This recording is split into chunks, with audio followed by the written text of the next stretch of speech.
Donc aujourd'hui, la conclusion, le sous-thème de conclusion. Aujourd'hui, nous allons prendre un sous-thème qui est la conclusion de l'enseignement sur la révélation de Jésus-Christ. Et je l'ai intitulé, lisons d'abord les Écritures pour que je puisse intituler le sous-thème pour clôturer l'enseignement. Lisons 3 textes. Actes chapitre 1, le verset 11. Jean chapitre 14, le verset 3. Et le livre d'Apocalypse chapitre 1, le verset 7. Et le verset 7. Actes chapitre 1, le verset 11, la Bible dit « Et dire, hommes galiléens, pourquoi vous arrêtez-vous à regarder au ciel? C'est Jésus qui a été enlevé au ciel du milieu de vous, viendra de la même manière que vous l'avez vu allant au ciel. » Alléluia. Allons dans Jean 14, le verset 3. La Bible dit, « Et lorsque je m'en serai allé et que je vous aurai préparé une place, je reviendrai et je vous prendrai avec moi afin que là où je suis, vous y soyez aussi. » Lisons Apocalypse 1. Le livre d'Apocalypse, c'est le tout dernier livre de la Bible. Le verset 7, la Bible dit, « Voici, il vient avec les nuées, et tout œil le verra. » Tout œil le verra. Même ceux qui l'ont percé, et toutes les tribus de la terre se lamenteront à cause de lui. Oui, amen. Alléluia. Alors, j'ai parlé de 3 textes, mais j'aimerais ajouter le quatrième, parce que le sous-thème pour conclure cet enseignement, c'est Jésus revient bientôt. Jésus revient bientôt. Vous avez vu que nous avons étudié la révélation de Jésus-Christ. Nous avons dit que la plus grande découverte dans la vie d'un être humain, c'est d'avoir découvert, d'avoir reçu la révélation. La révélation, c'est la lumière de Jésus-Christ. Il y a des chercheurs qui peuvent découvrir des choses. Vous voyez, même dans le domaine de l'intelligence artificielle, on continue toujours à exploiter, à évoluer, à progresser, à faire des choses que l'humain ne pouvait pas un jour imaginer que ces choses allaient être une réalité. Les choses qui étaient des fictions hier sont devenues une réalité. Alléluia. Au point où tu peux être dans ta voiture, mais quelqu'un à la maison voit ton trajet, il est en train de te suivre. Alléluia. Donc, quand nous voyons toutes ces choses, ce sont des découvertes. Alors, la plus grande découverte dans la vie d'un enfant de Dieu, d'un être humain, c'est la découverte de Jésus-Christ. Si on te prive de découvrir beaucoup, on te prive même l'éducation, on te prive les études, mais qu'on ne te prive pas la connaissance de Jésus-Christ. Ça, c'est capital. La vie a un sens que lorsque nous avons la révélation de Jésus-Christ. Pour ceux qui croient que Jésus reste un seul prophète, seulement prophète, ils sont dans le faux. Pour ceux qui s'imaginent que Jésus est seulement quelqu'un qui viendrait seulement guérir et ça s'arrête là, qu'ils tirent attention. Nous devons savoir que Jésus, Dieu fait chair, est venu nous sauver. Alléluia. Le salaire du péché, c'est la mort. Et le don gratuit, c'est la vie éternelle que Dieu donne. Jésus a payé le prix. Dieu est venu sur la terre. Il a emprunté le corps humain. Jésus est 100% Dieu, 100% homme. Il est entré dans notre condition humaine pour nous délivrer de la mort. Alléluia. À partir du moment que nous connaissons qui est Jésus, nous avons la lumière sur celui-là, notre façon de marcher sur la terre change. Notre perception par rapport aux choses spirituelles, même matérielles, change. Et ici, j'aimerais lancer l'appel pour dire à quelqu'un qui m'entend ou qui m'entendra, cet appel consiste à donner ta vie à Jésus. Donner, c'est donner. Malheureusement, beaucoup de gens, il y en a qui disent, une fois que j'ai cru au Seigneur, je suis baptisé, je suis sauvé, je vais au ciel. Bien-aimé, le salut ne s'arrête pas à ce niveau-là. Il y a un travail à faire. Parce que même ceux qui ont été baptisés, bien-aimés, peuvent rater le ciel, peuvent rater le rendez-vous avec le Seigneur. Et donc, il est important que chacun comprenne que nous devons marcher, chercher Jésus, le connaître de dimension en dimension, le découvrir tous les jours de notre vie ici sur terre. Car il revient très très bientôt. Il a fait le travail. La prophétie avait dit que Emmanuel allait naître d'une vierge. Cela a eu lieu. Qu'il allait mourir et ressusciter. Cela a eu lieu. Alléluia. Et il est monté au ciel.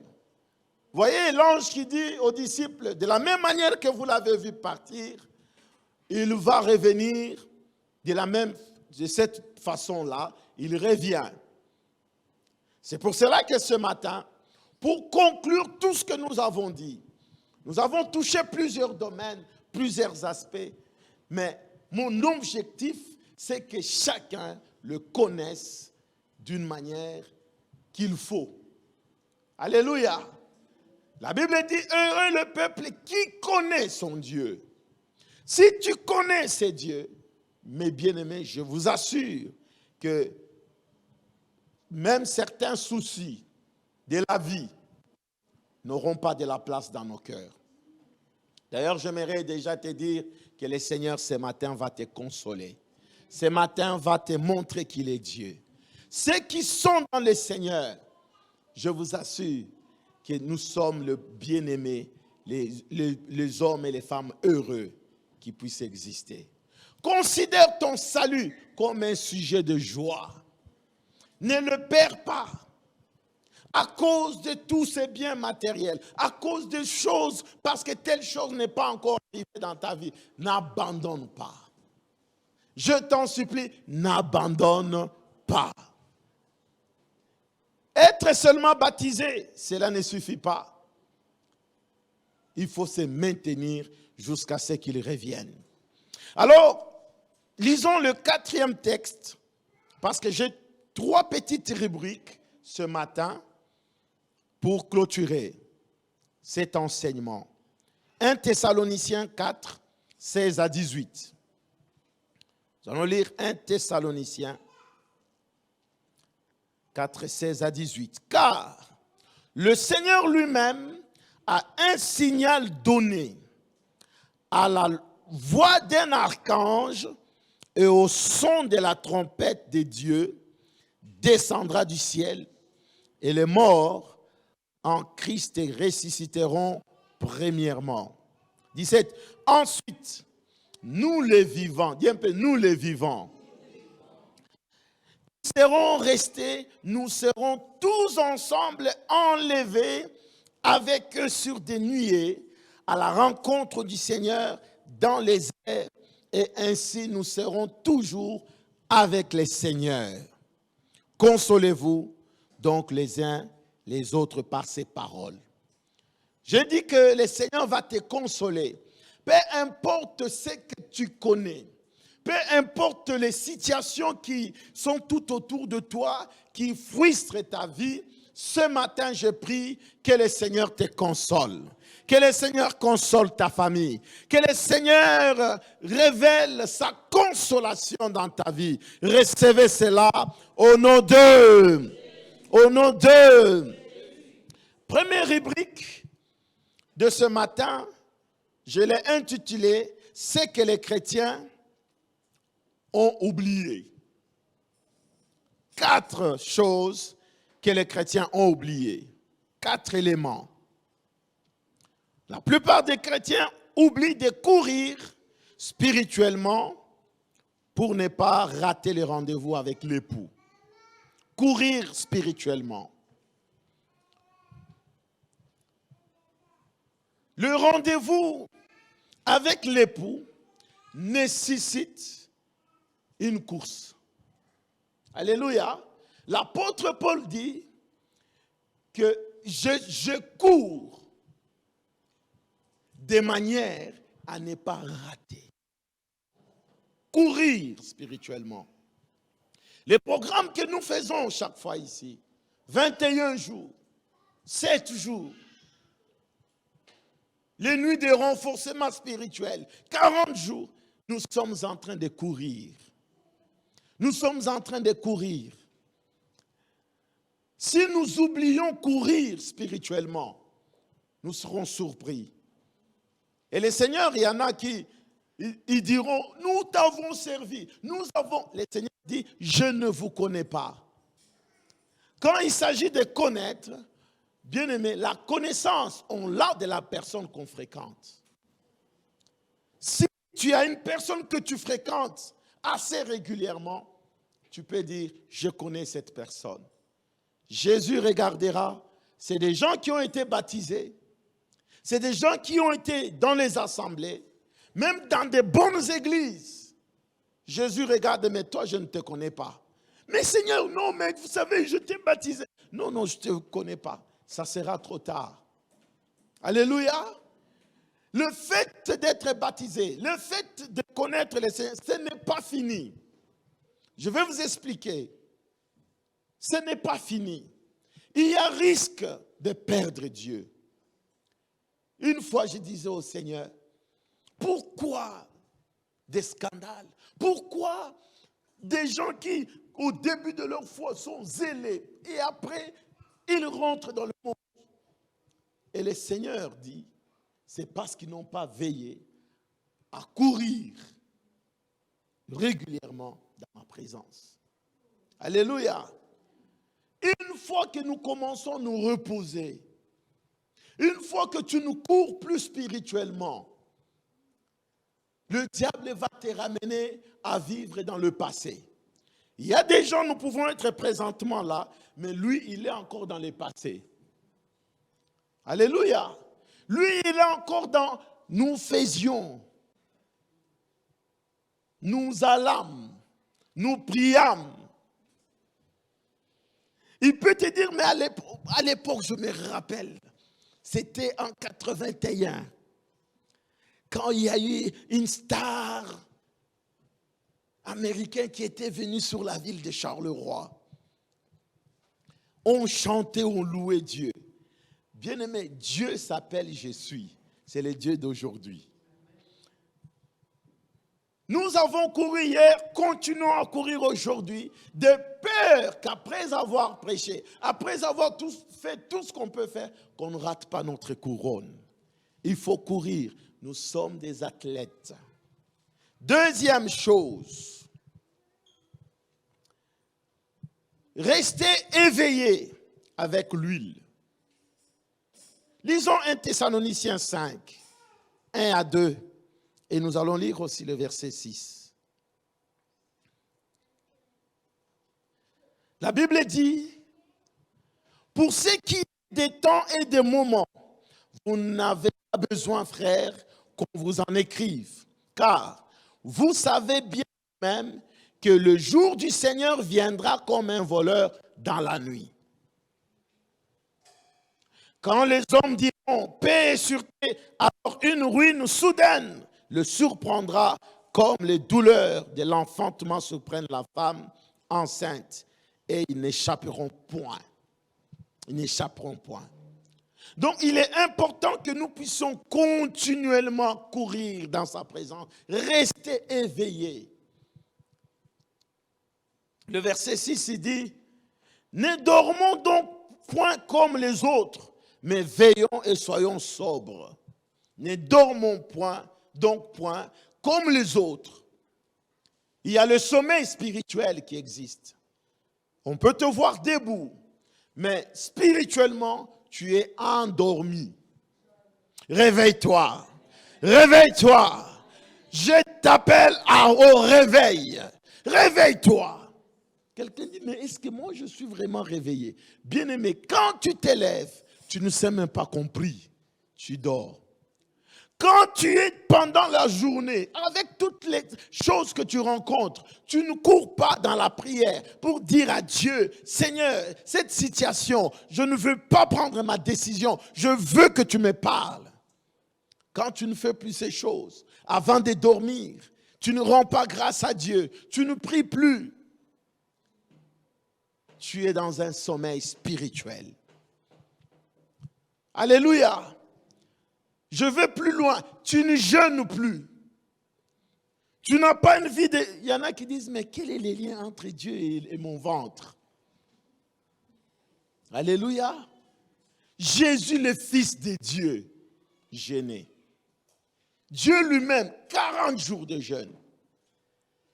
La Bible dit, de fleuves d'eau vive couleront en ton sein. En ton sein. Bien-aimé, l'esprit est dans ton sein.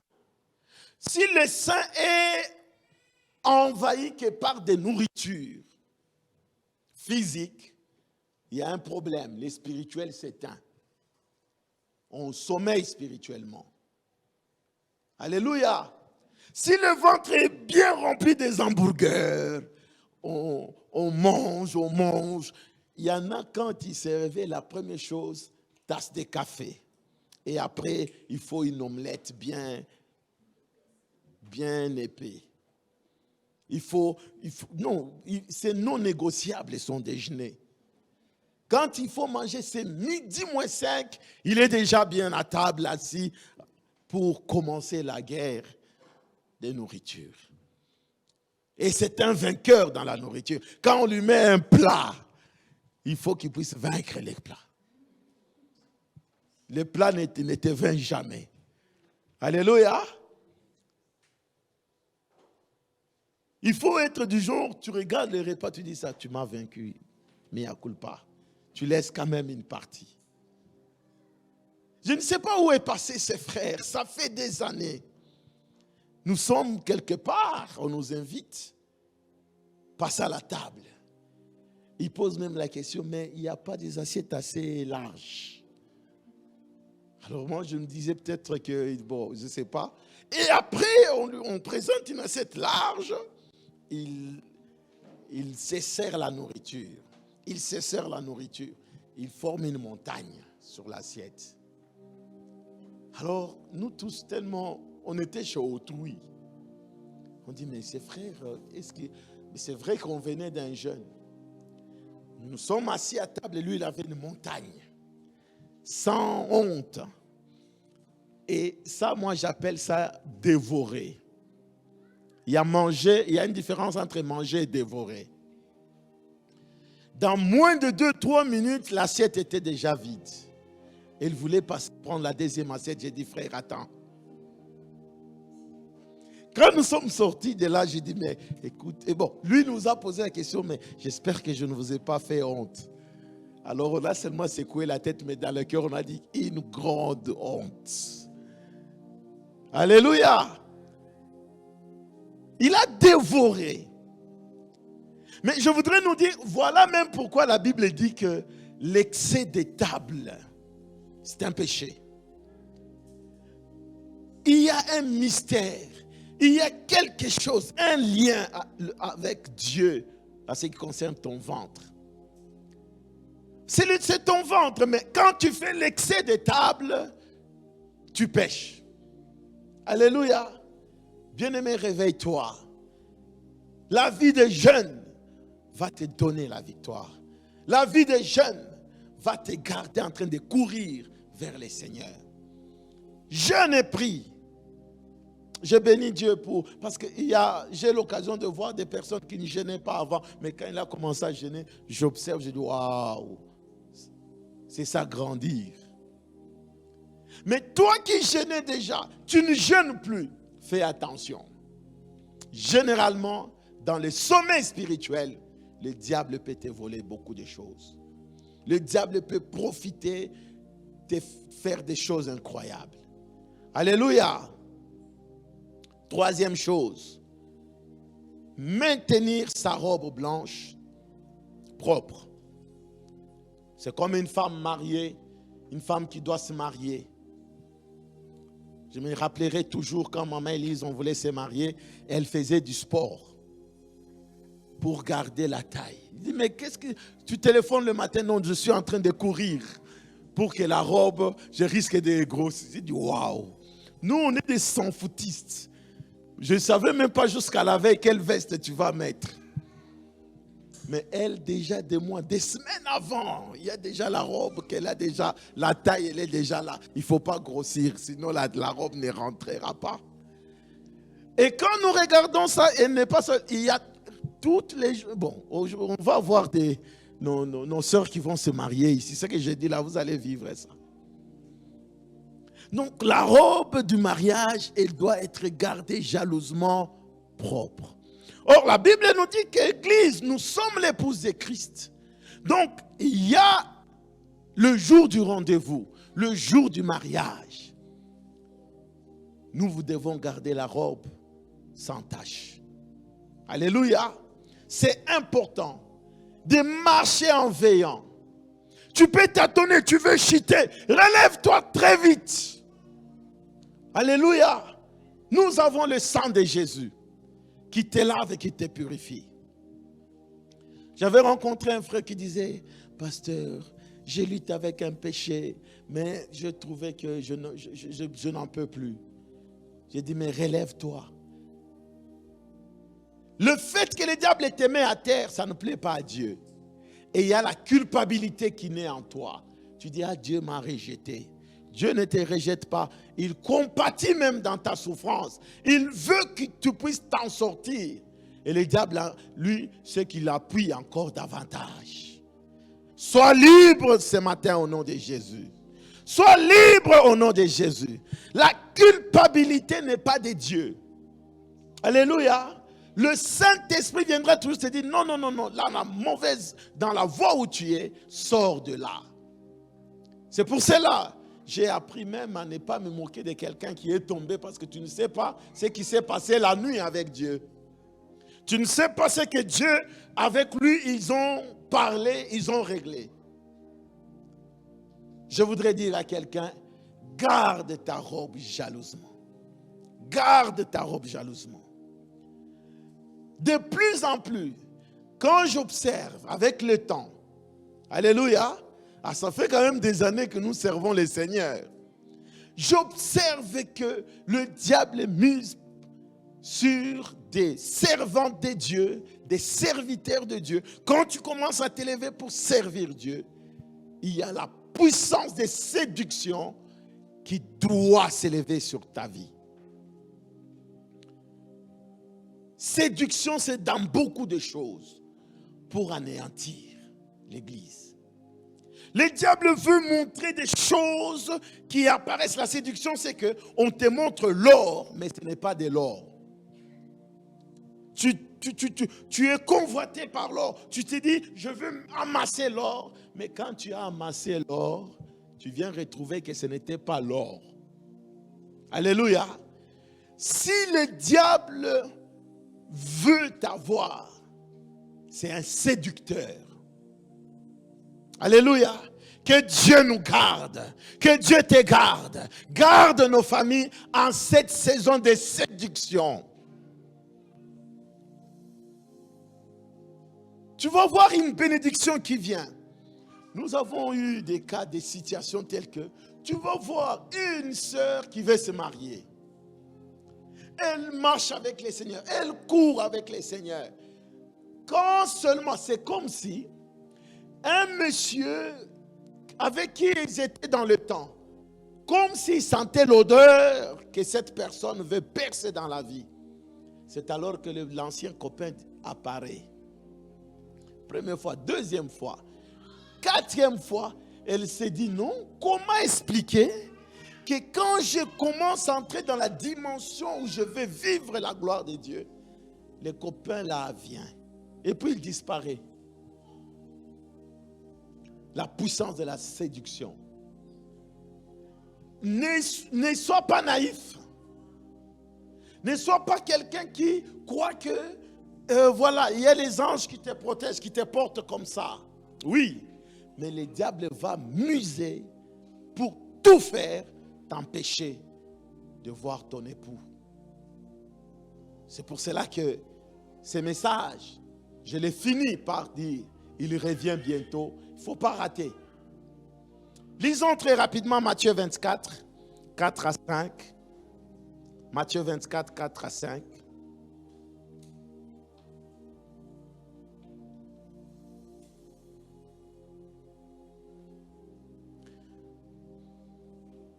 Jésus leur répondit, prenez garde que personne ne vous séduise.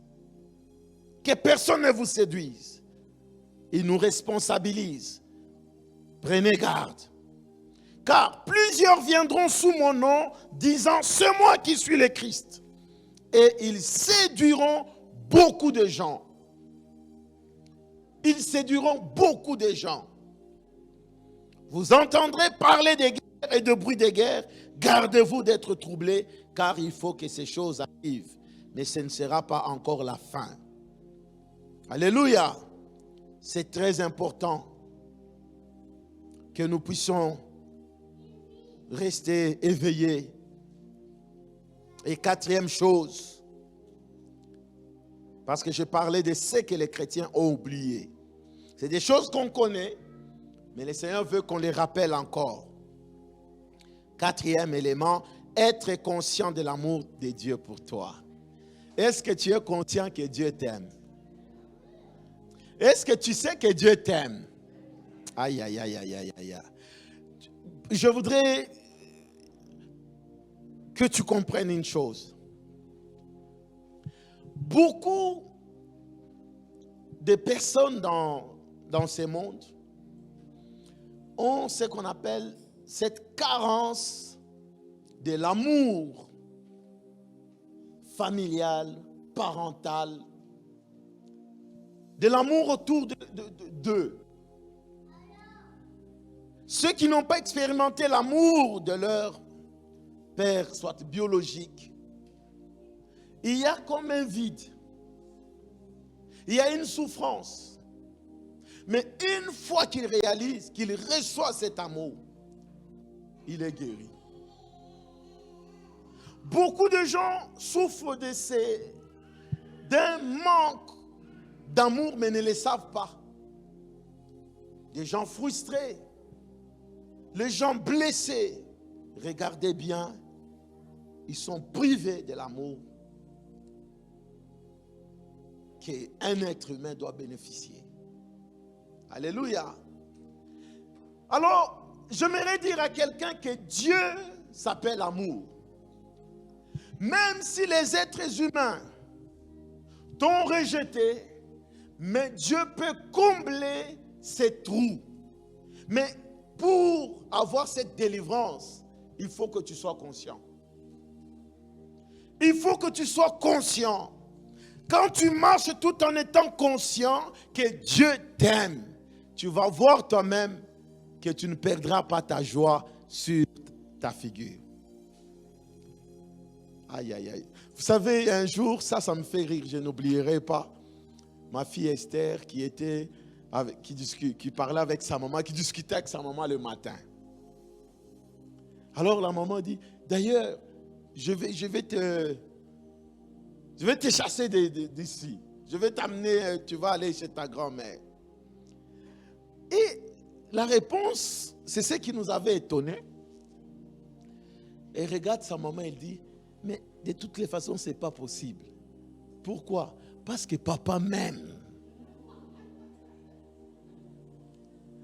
Mais qui peut imaginer que l'enfant peut répondre cela? Donc, assurance que j'ai un papa qui m'aime.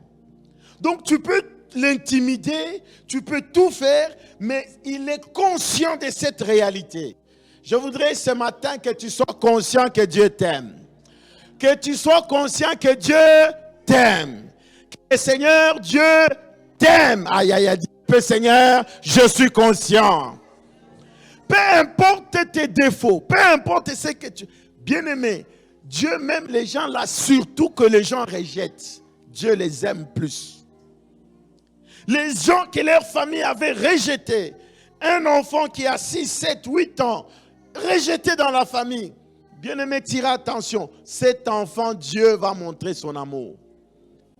La plupart des enfants qui ont grandi dans des familles rejetées, pas considérées, ils n'ont aucune considération pour les gens rejetés. Ils n'ont qu'un seul amour qui vient d'en haut, l'amour de Dieu. Dieu est juste, mes bien-aimés. Malheureusement, ceux qui croient être aimés de leur père, mère biologique, protégés par les humains, ils oublient souvent, c'est rare qu'ils rencontrent Dieu. Parce que leur appui est sur les humains. Alors que tu saisis, tu comprends, tu ne peux pas compter sur un amour humain. L'amour humain est changeant. Il est changeant. Mais je te parle de l'amour suprême, de l'amour de Dieu. Quand il vient en toi, quand tu es conscient de cela, bien-aimé, tu es capable de le donner aux autres. Alléluia. Aïe, aïe, aïe, aïe. Tu es capable de les donner aussi aux autres parce que tu sais que Dieu m'aime. Parce que Dieu m'aime, tu auras facile à aimer ton prochain. Parce qu'on ne donne que ce qu'on a. Et la plupart des gens qui sont frustrés, ils n'ont pas déjà l'amour humain. Et ce qui est grave, ils n'ont pas reçu l'amour de Dieu. Ils ne sont pas conscients de ça. Ces gens-là blessent les autres. Ces gens-là sont un danger dans la société. Ils sont animés de la vengeance. Ils sont animés de l'esprit de... Pour eux, ils disent que le monde est injuste. Mais je voudrais te dire ce matin, sois conscient que Dieu, amour, t'aime. Aïe, aïe, aïe. Quand tu sors de ces lieux, quand tu viendras, marche avec toute fierté que Dieu t'aime. Dieu t'aime. Même s'il y a un fiancé qui vient de te rejeter, Dieu t'aime. Aïe, aïe, aïe, aïe, aïe, aïe, aïe, aïe.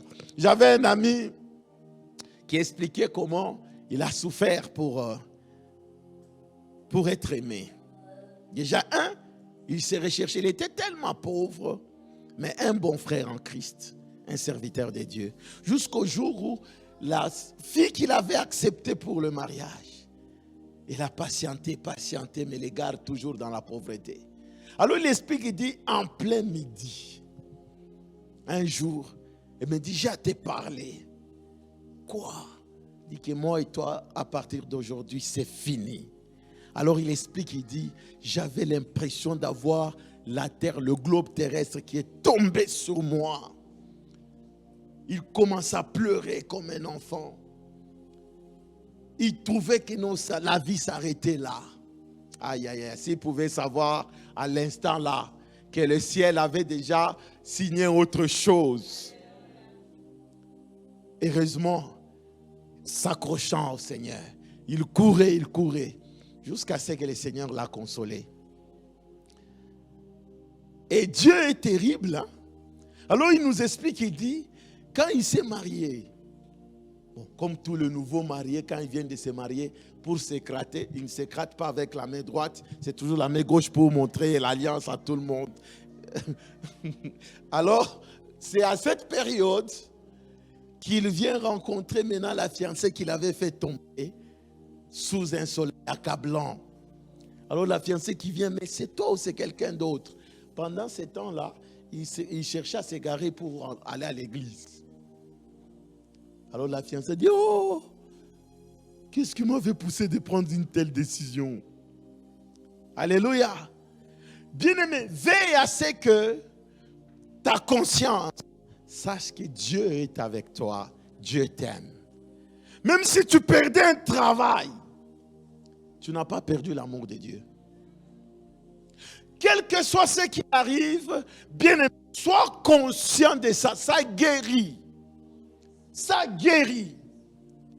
Et d'ailleurs, quand Dieu commence à t'élever un peu, sache qu'il y aura toujours deux camps. Les gens qui vont te haïr, les gens qui vont vouloir te rabaisser, les gens qui ne vont jamais croire, accepter ce que tu es. Et quand tu les entends de tes oreilles, tu es blessé. Tu risques de te focaliser. J'ai compris une chose. Bien-aimé, crois que Dieu t'aime. Cet amour-là va attirer les gens qui t'aiment. Aïe, aïe, aïe, aïe. Quand tu es conscient de ça, il y a une sorte d'attirance qui, tu le sais que l'amour de Dieu est là. Vous savez, même la présence de Dieu, elle est là quand tu es conscient que la présence de Dieu est là.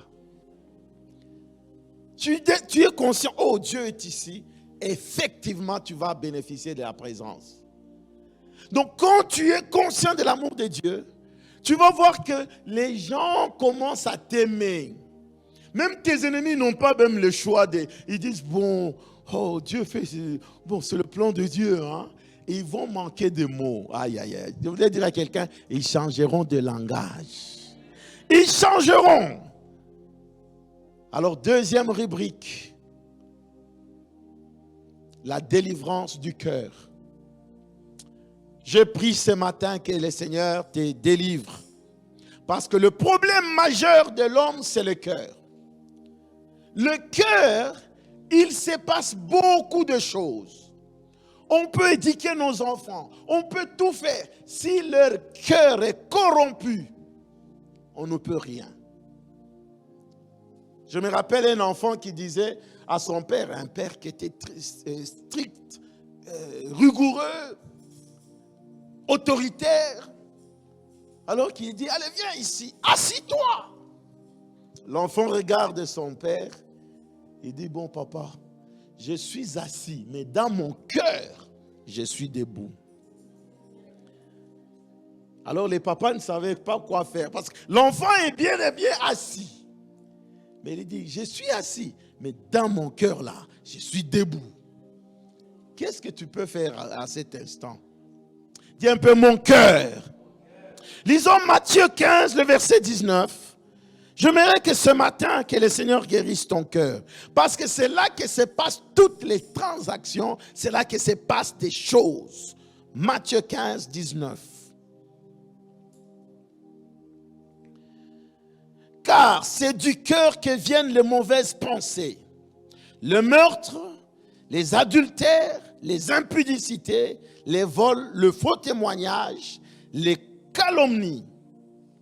C'est du cœur. Si tu vois quelqu'un impudique, c'est du cœur.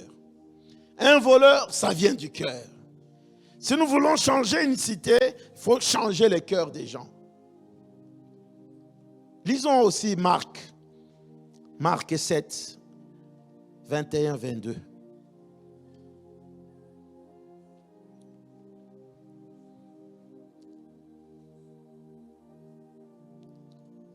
Je peux même commencer par 20, il dit, encore, ce qui sort de l'homme, c'est ce qui suit l'homme.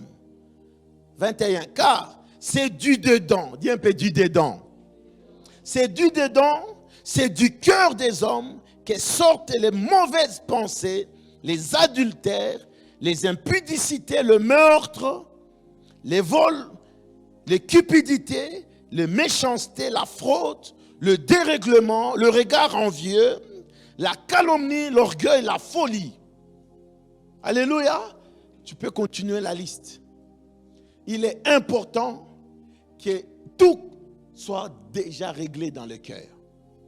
C'est dans le cœur de l'homme qu'il y a la jalousie. La jalousie, c'est un sentiment qui vient nous tuer nous-mêmes. La plupart des gens, ils croient faire bien d'être jaloux. Il y en a même qui disent, oh, mais même Dieu lui-même est jaloux. Mais la jalousie de Dieu, elle est sainte. Parce que Dieu ne veut pas partager sa gloire avec qui qu'il soit. C'est lui notre source, notre créateur. Il n'accepterait pas que il t'a créé et puis toi tu vas adorer quelqu'un d'autre que lui. Alléluia. Mais le sentiment de jalousie dans des gens, souvent, leur crée des très sérieux problèmes. Parce que la jalousie veut que ce qui est chez l'autre soit pour toi. Ce qui n'est pas possible. Et la jalousie finit par créer de meurtres. Parce que quand quelqu'un est jaloux, il est capable même d'empoisonner, d'éliminer quelqu'un physiquement. Et je me pose la question, les gens qui travaillent pour éliminer leur prochain, qu'est-ce qu'ils gagnent dedans? Qu'est-ce qu'ils gagnent? Dieu réclamera le sang de chacun. Dieu réclamera le sang parce que Dieu est juste. Alléluia. Alors je voudrais dans cette rubrique proposer 3 remèdes pour la délivrance de ton cœur. 3 remèdes. Le premier, numéro 1, c'est la repentance sincère. Ces choses que nous venons de citer sont dans les cœurs. Alléluia. Ce n'est pas inscrit sur le visage. Quelqu'un disait, si seulement Dieu avait la possibilité d'étaler les cœurs des gens publiquement, on allait se fuir. Tu arrives, tes meilleurs amis avec qui vous êtes ensemble, tu vois sur leur cœur, tuons-le. Qui pouvait imaginer que Joseph, dis un peu Joseph, ses propres frères, alléluia, ont décidé de le tuer. Heureusement, il y a Ruben a dit non, ne le tuez pas, mettez-les à l'écart. Et c'est des enfants de même père, de même mère, de même lignée, qui ont décidé. Alléluia. La plupart des combats que tu as, c'est des combats qui commencent en ton sein. Alors Dieu va te protéger à cela. En t'attachant à Dieu, il va te protéger. D'ailleurs, si vous regardez bien dans une famille, même si la méchanceté bat son plein, la méchanceté est visible, Dieu sortira toujours quelqu'un. Toi, tu es le Joseph de ta famille. Dieu te sortira de là, de la méchanceté, pour t'amener loin, pour que tu viennes le sauver. Aïe, aïe, aïe. Est-ce que tu peux acclamer un peu le Seigneur? Je sens que le Seigneur est en train de délivrer quelqu'un. Je disais que le premier remède, la repentance. La repentance, c'est les regrets. Regretter ce qui se passe dans le cœur. Regretter. Je disais à mes enfants que, vous savez, soyez très prudents. Quand vous savez que vous avez commis une faute ou vous avez commis quelque chose qui n'est pas bien, dites-le directement, sortez ça de vos cœurs. Pourquoi? Parce que quand on va commencer à demander qui a fait ça, alors que c'est toi, mais tu ne dis pas que c'est toi, ça va être une charge au fond de toi. L'homme est fait que ces charges-là, si ça abonde dans le cœur, ça précipite les maladies, ça précipite la mort, ça amène des maladies. Beaucoup de maladies que nous avons sont dues du fait qu'on a hébergé, dis un peu hébergé, toutes ces choses que nous venons de lire. Quand c'est tellement beaucoup, remède, répands-toi. J'en ai vu quelqu'un alité sur les lits d'hôpital. Alité. Les gens ont prié, il n'y avait rien qui changeait. Jusqu'à ce qu'il dit, à sa femme qu'on appelle, appelez-moi le pasteur, que le pasteur Steve vienne. Quand j'étais arrivé, j'entre comme ça, il fait un clin d'œil à tout le monde dehors. Pourquoi? Parce qu'il y avait des choses dans le cœur qui devraient sortir. Il dit, pasteur, je ne veux pas mourir avec ces choses en moi. Et quand il sort des choses, tu as envie de tomber comme des canons. Tu dis, mais il a raison. Pourquoi? Parce que mourir avec des choses comme ça, tu ne verras jamais Dieu. D'autres, on a vu Dieu nous dire, pour la guérison, il faut qu'il sorte toutes ces choses qui sont dans les cœurs. Et que vous arrivez comme ça à l'hôpital, les diables ferment la bouche. Bonjour. Et alors que vous êtes préparé pour sa délivrance, à la fin de sa vie, la personne part sans avoir sorti ça du cœur. Bien-aimé, le cœur est un champ terrible qui détermine si tu vas voir le Seigneur ou pas. Les cœurs. Voilà pourquoi j'ai compris que si j'ai un souci avec quelqu'un, les soucis, ça viendra. Parce que nous ne sommes pas au paradis. Arrange immédiatement. S'il faut demander pardon, demande pardon immédiatement. Pourquoi? Quand ça reste une charge, le diable augmente encore une dose d'orgueil. Oh, mais si je vais reconnaître comment il va le prendre, et c'est fini. Les gens commencent, ne se parlent plus. Les gens se font des pensées mauvaises. Bien-aimé. Et ça augmente. Ça précipite beaucoup de gens à la mort. Je voudrais que tu décides en te libérant, en regrettant ces choses, lisons un peu la parole de Dieu. Proverbe 28, 13. Pardon, d'abord, commençons par Jérémie 17, le verset 9. Et nous allons lire Proverbe 28, 13. Jérémie 17.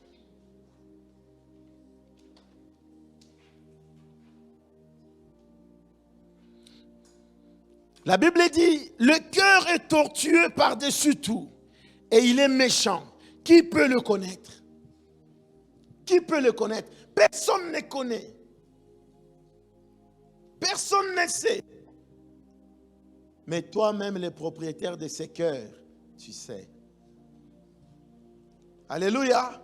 Le mal qu'on héberge, je déclare ce matin, quiconque a emprisonné des gens dans son cœur, libère-le. Sois libre au nom de Jésus-Christ. Sois libre. Même s'ils t'ont causé des torts, à ne sais pas à quel niveau, Dieu le jugera lui-même.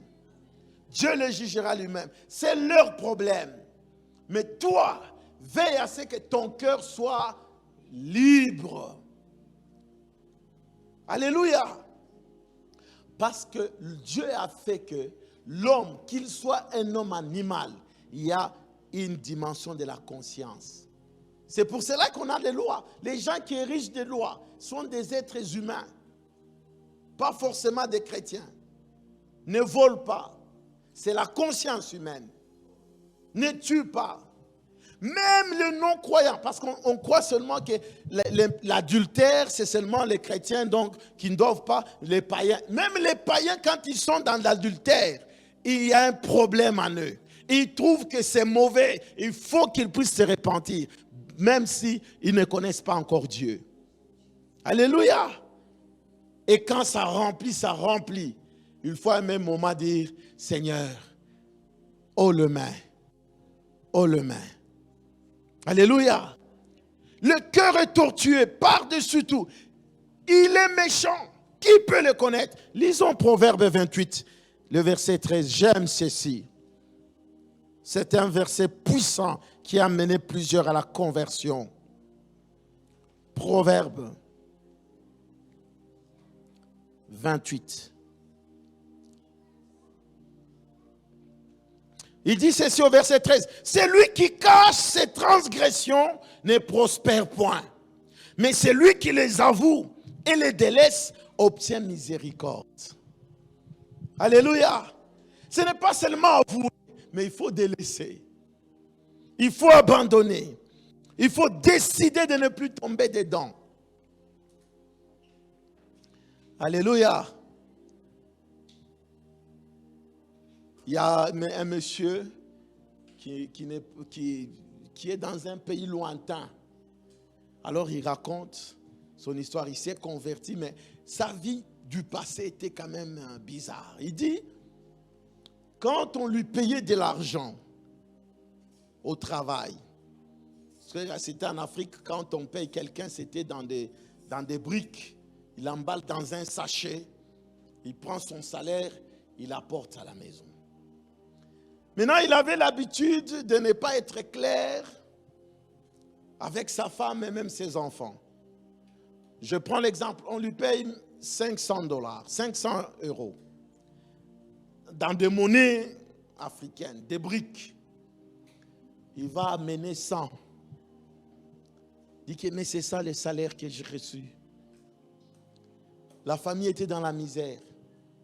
Mais lui, il gardait le reste. Maintenant, un jour, il rentre, il avait déjà pris, il a emballé son argent. Il va aux toilettes. Des toilettes avec un gros trou qui était là. Alors, le fait qu'il a glissé, le sachet d'argent est rentré dans le trou. Il commence à crier. Ah! Ah! Les gens sont venus, mais c'est quoi? Qu'est-ce qui se passe? Oh, il y a quelque chose qui vient de tomber ici.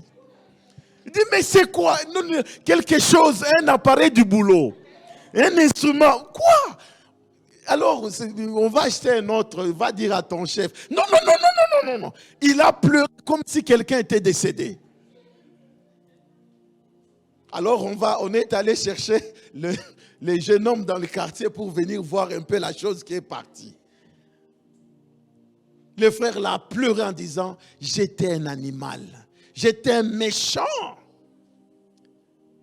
Et la chose qui était tombée, c'était l'argent. Quand on a sorti comme ça, la femme qui lui dit, hé, Jean-Paul, c'est quoi ça? On manque de la nourriture dans la maison. Et que toi, tu avais... Il est resté confus. Et quand c'était trop, le cœur était tellement rempli, il a décidé de donner sa vie à Jésus. Il y a des gens qui souffrent, ils sont dans le mal, ils disent, mais qui me délivrera? Jésus délivre du mal. Jésus peut te délivrer, peut réinitialiser ta vie, peut t'amener à ce que ton passé est passé. Il dit, voici, tous ceux qui sont en Christ sont une nouvelle créature. Les choses anciennes sont passées. Voici, toutes choses sont devenues nouvelles. Ça, c'est avec Jésus. Quand Jésus vient, il nettoie tout cela. Il dit, toi-même sors ces choses. Nettoie-le. Jésus ne vient pas nettoyer ta maison. Il te dit, je suis là. Nettoie. Regarde l'eau pour nettoyer. Et c'est toi-même tu dois nettoyer ton cœur. Tu dois sortir ces choses. Et après, il scelle et dit, je mets mon esprit en toi. Voici maintenant une vie nouvelle. Marche maintenant dans la nouveauté des vies. Aïe, aïe, est-ce que quelqu'un peut acclamer Jésus? J'aime Jésus, alléluia. Oh, le roi de gloire. Deuxième chose comme remède, tu dois pardonner les autres. Tout en commençant par te pardonner toi-même. Matthieu 6, 12. Il dit, pardonne-nous comme nous pardonnons les autres. Donc, si tu veux que Dieu te pardonne, il faut que toi, tu commences à pardonner les autres. Le pardon commence par toi. Peut-être que tu avais des parents difficiles, méchants. Et que si aujourd'hui, des choses n'ont pas marché, c'est à cause d'eux. Tu peux les pardonner pour prendre un nouvel élan, pour avancer. Troisième chose, le Seigneur scelle ton cœur de son esprit. Alléluia. Le Saint-Esprit nous rend capables de marcher avec le Seigneur. Nous rend capables. Quand tu as le Saint-Esprit, lorsque tu as péché, il te rappelle. Il dit, oh attention. Quand tu as le Saint-Esprit, dis un peu Saint-Esprit. Saint-Esprit, non, il faut l'avoir. La raison pour laquelle ceux qui ont du mal excellent dans le mal, c'est parce qu'ils n'ont pas le Saint-Esprit de Dieu. Quand tu as le Saint-Esprit, tu vas voir même dans le couple, quand vous avez le Saint-Esprit, tu reviens, non chérie, pardonne-moi, j'ai mal fait. Et on évolue. Mais sans le Saint-Esprit, aïe, aïe, dis un peu Saint-Esprit, inonde ma vie. Et cela est fait. C'est ça même. Ça, aujourd'hui, c'était une charnière parce que le dimanche prochain, nous allons parler du Saint-Esprit et le temps de la fin. Cet enseignement, c'est une charnière. Que l'Esprit de Dieu conduise tes pas. Alléluia. J'ai vu tous les jours, hier, avant-hier, j'ai réalisé le Saint-Esprit dire, tu dois savoir que je t'amène à éviter beaucoup de choses, des pièges. Des fois, tu ne le vois pas. Il a commencé à dérouler des pièges qu'on m'avait tendus, que lui-même m'a sorti. J'ai dit, waouh, Seigneur, je t'adore. Seigneur, je t'adore. Combien de fois tu peux être prêt à répliquer, à te venger? Le Saint-Esprit vient et dit, non, n'agis pas comme ça, c'est charnel. Et puis tu dis, Saint-Esprit, malgré ça, Saint-Esprit. Et puis après, tu n'agis pas. Alléluia.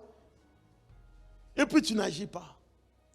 Tu peux voir même un frère dans ta propre famille. Il lâche des mots qui te blessent. Tu es au point de dire, c'est fini, c'est fini. Maintenant, après, le Saint-Esprit te dit, appelle-les, dis-lui bonjour. Alléluia. Saint-Esprit, marche avec le Saint-Esprit. Pour tous ceux qui sont sauvés, bien-aimés, un véritable enfant de Dieu est conduit par le Saint-Esprit. Le mal est toujours là. On n'est pas au paradis, mais c'est lui qui nous guidera. C'est le Saint-Esprit. C'est le Saint-Esprit qui te dira, regarde ton habit. Ce n'est pas digne d'un enfant de Dieu. Regarde ta coiffure. Regarde comment tu répliques. Tu parles, tu blesses les gens. Le Saint-Esprit va te parler. Un véritable enfant de Dieu, le Saint-Esprit se charge. Voilà pourquoi, si tu as donné ta vie à Jésus, dis un peu à Jésus, ne la reprends pas. Car quand tu reprends ta vie, tu commences toi-même à décider, à te conduire toi-même, à faire ce que tu veux. Beaucoup de chrétiens reprennent leur vie. Il a donné sa vie à Jésus. Laisse Jésus faire tout. Conduire ta vie, tes pas. Mais quand tu dis Jésus, bon, je te donne le matin. Bon, le soir, je récupère moi-même, je vais décider. Ça va être difficile. Donner, c'est... récupérer, c'est voler. Donc tu as donné ta vie à Jésus, ne récupère pas. Laisse Jésus, il est déjà le maître de ta vie. J'aimerais terminer par cette petite rubrique. Dans la semaine, j'en ai parlé, mais ça m'a révolté. Détruire les œuvres du diable. Alléluia. Jésus veut que nous détruisons les œuvres du diable. Quand tu ne détruis pas les œuvres du diable, c'est le diable qui va les détruire. Ça, c'est notre part. Jésus combat pour toi, mais au travers de tes doigts et de tes mains. Il dit, il exerce mes mains au combat et mes doigts à la bataille. Vous savez, de tous ceux qui servent les diables sur cette terre, il y a des catégories. Ils ont des insignes. Alléluia. Ils ont des insignes. Les gens que je ne veux pas citer, les Rose-Croix, francs-maçons et autres. Ils brandissent même leurs signes. Ils mettent sur leur maison, ils mettent sur... Mais il y a une catégorie dangereuse, très dangereuse. Vous savez c'est laquelle? Vous savez que c'est laquelle? C'est les sorciers. Un sorcier n'a pas d'insigne. Les autres catégories qui servent les diables, ils brandissent même nous les francs-maçons, nous le ceci, nous le cela. Mais les sorciers, eux, tu vas être avec un sorcier, une sorcière, 30 ans, 50 ans, sans savoir que je vis avec un sorcier.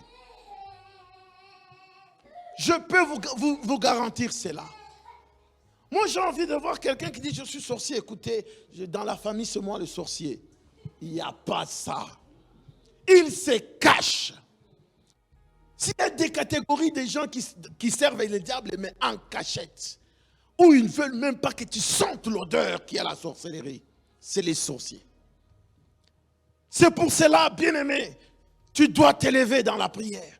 Tu dois t'élever dans la bataille pour détruire les œuvres du diable. C'est le plus dangereux. Si vous avez des sorciers dans la famille, ils vont interdire des mariages. Ils vont interdire que les gens trouvent du travail. Ils vont interdire toutes les bénédictions pour vous garder dans la pauvreté. Si tu veux te marier, soit avoir les enfants en dehors du mariage. L'immoralité sexuelle. Les femmes et les maris de nuit, c'est des sorciers. Il peut être dans la famille, il a pris toutes les femmes. Ce sont ses femmes à lui de nuit. Bien-aimés, nous devons attaquer cet esprit de sorcellerie. Quand il s'infiltre dans l'église, vous ne vous rendez pas compte. Vous allez voir les gens se décourager. Vous allez voir des gens pour prier. Ils disent, mais réveillez-vous. Oh non, bon, je ne sais pas ce qui m'arrive. J'aime Dieu, mais je n'ai pas la capacité de prier. Il y a la sorcellerie. Je déclare ce matin, tout sorcier caché contre ta vie, qui travaille contre ta vie, qui est à la base de la souffrance dans ta famille, je déclare son anéantissement. Au nom de, j'ajoute encore, qu'il soit dévoilé, que la puissance qui les cache s'ouvre maintenant, qu'il soit dévoilé, qu'il soit reconnu. Au nom de... Mais bien aimés dans le Seigneur, dans une ville, des réunions de sorcellerie qui se tiennent, vous n'allez pas vous imaginer. Je peux vous le dire, ces forces-là sont tellement cachées. Tellement cachées. Combien nous avons vu dans les délivrances, tu vois quelqu'un qui sort, oh moi je suis l'oncle. Mais l'oncle là, c'est lui qui paye les études. Dis l'oncle, tu fais quoi là? Les sorts. Bien-aimé, ces gens se cachent d'une manière incroyable. Je suis en train de déclarer, pour toi, ils ne se cacheront plus. Tu ne se cacheront plus. Ils sont en train de faire, on les appelle les rapporteurs. Dès que toi là, comme tu as l'habitude de parler, tu parles beaucoup. Oh, mais tu sais que quand nous sommes à l'église, Dieu a dit que je serai le numéro 1 dans les affaires. Tu les dis à qui? Ils vont aller dans leur monde. Et ils vont travailler pour empêcher les projets. Comme ils sont aussi très discrets et cachés, sois aussi discret. Sois aussi discret. Il n'y a que Dieu qui est omniprésent, omniscient, omnipotent. Le diable n'est jamais partout. Il travaille avec le rapporteur, les informations.